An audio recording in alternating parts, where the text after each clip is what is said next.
আমার কথায় আপনারা রাগ করলে আমার কিছু যায় আসে না। আমার যেটা মনে হইছে আমি এই যে চ্যানেল খুলছি, এটা খুলছিলাম কি জন্য? বলছিলামই তো মাই 360 লাইফ স্টোরি। মানে কি আমার লাইফের যত ঘটনা, আমার লাইফের যা বলার ইচ্ছা আমি এই জায়গা বলব। আমি কোন পপুলারিটি তে আসিনি কিছু না। আমার বলতে ইচ্ছা করে আমি বলব। বলতে পারিনি। তাতে ভাই কারো রাগ করলে রাগ করেন।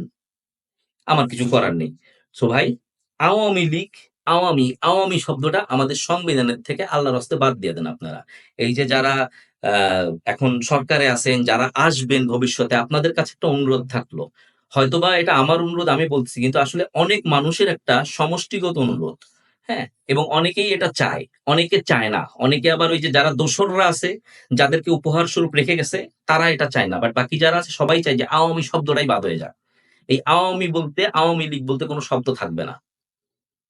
সো এটাই আরকি বলার ছিল। কারো ভালো লাগলে ভালো লাগছে, খারাপ লাগলে খারাপ লাগছে। আল্লাহ হাফেজ।